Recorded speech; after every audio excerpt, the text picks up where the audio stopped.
ఓ అని కష్టపడిపోయి ఓ అని హైరాణ పడిపోయి మనమేమి ఏమంటారు షెఫ్లు కాదు కదా. మనకు వచ్చినట్టు మనం సింపుల్గా చేసుకొని లాగిచ్చేస్తూ ఉండాలి. సో ఇవి కాగిపోయాయి కదా. టమోటాలు నేను ఆల్రెడీ క్లీన్ చేసి కట్ చేసి పెట్టుకున్న టమోటాలు వేసేసుకుంటున్నాను.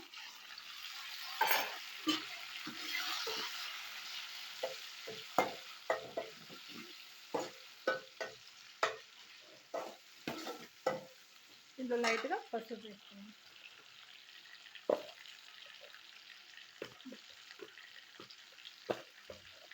నా దగ్గర ట్రైపాడ్ లేదు కదా, సో కొంచెం అలా అలా షేక్ అవుతూ ఉంటుంది.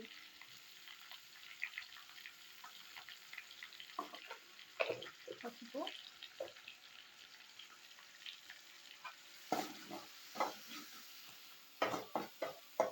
తీసుకోవాలి. ట్రైపాడ్ ఒకసారి ఆర్డర్ పెట్టాను, బట్ అది నేను లేను, అందుకని క్యాన్సిల్ చేసేసారు.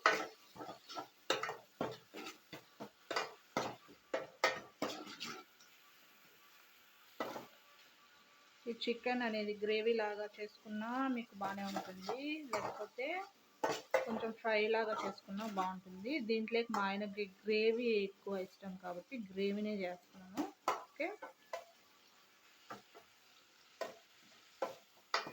మీకు నచ్చి మీకు ఎలా చికెన్ ఏ విధాలుగా చేస్తే నచ్చుతుందో నాకు కామెంట్ సెక్షన్లో కామెంట్ చేసేయండి. నేను డెఫినెట్గా ట్రై చేస్తాను. నాకు వచ్చిన విధంగా నేను 2-3 రకాలుగా చేయగలను.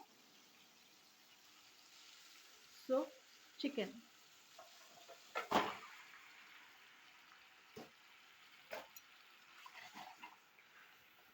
వేసేసుకున్నాను. దీంట్లో మనం ఏమి ప్రత్యేకంగా కలపాల్సిన అవసరం లేదు. చికెన్ మసాలా ఒకటి లాస్ట్లో కలుపుకుంటే సరిపోతుంది, ఎందుకంటే చికెన్ మసాలా వేయలేదు దీంట్లో. చికెన్ మసాలా వేసుకుని దించేసుకుంటే సరిపోతుంది. ఓకే,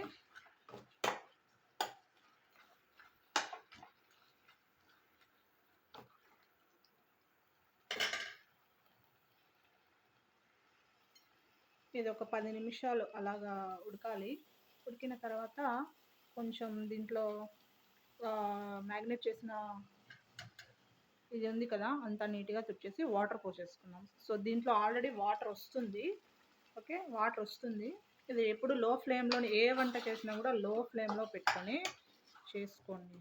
ఓకే, ఇప్పుడు దీన్ని మనం ఏం కలబెట్టాల్సిన అవసరం లేదు, అదే ఉడుకుతుంది. కొంచెం సేపు తర్వాత ఆ నీళ్ళు అనేవి అవంతా నీట్గా చుట్టూ ఉన్నవంట తీసేసుకొని దీంట్లో వాటర్ కూడా పోసేసుకొని దాని తర్వాత లాస్ట్లో మనము కొద్దిగా చికెన్ మసాలా వేసుకుంటే మన చికెన్ గ్రేవీ కర్రీ రెడీ అయిపోతుంది.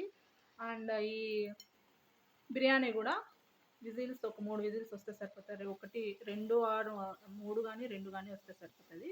దీంట్లో మనం ఏం వేయాల్సిన అవసరం లేదు, జస్ట్ అన్నీ ఆల్రెడీ మ్యాగ్నేట్ చేసి పెట్టేసుకున్నవి.